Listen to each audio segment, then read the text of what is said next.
Well, drought conditions across southern Utah are taking a toll on some Utah farmers. In Washington County, where 100% of the area is now in a severe drought, it's forcing many to adapt. Our Cannon Seacrest has more on this tonight. It's one of the driest places in Utah, and this summer conditions are only getting tougher. Farmers in Washington County say drought isn't just a concern, it's a daily struggle. If you have dry years, then everybody has to share in the shortage, depending on your priority.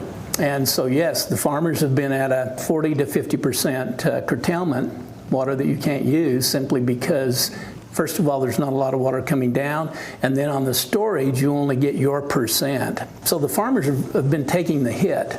With less snow melt and shrinking storage levels in key reservoirs like Gunlock, Sand Hollow, and Quail Creek, farmers are receiving less water, sometimes half of what they're allocated. And when there's less water to go around, farmers are forced to pay more to get what they need. We have to pay a higher premium to have the water because we have to pay the pump bills, the power bills, and everything other than just having a gravity flow from Gunlock Reservoir. We have, a cost involved now to water, a higher cost.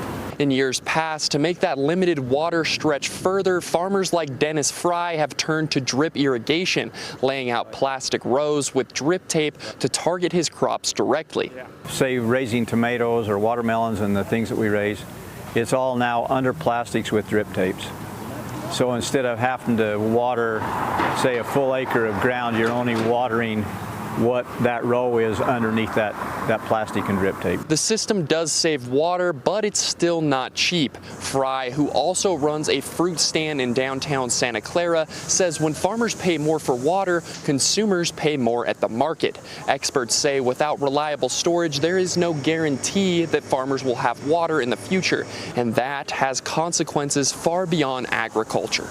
If there's one thing the public needs to know is that you have to have that storage going forward, not only for the ag base, but for the drinking water as well. Has to be there, has to be supported. With severe drought covering the entire county, Dennis says the pressure to keep producing with less water isn't sustainable. I think they'd like to keep agriculture alive, but sooner or later, if they let the water, if they keep going, they got to get water from somewhere, it probably will hurt agriculture. A little ripe.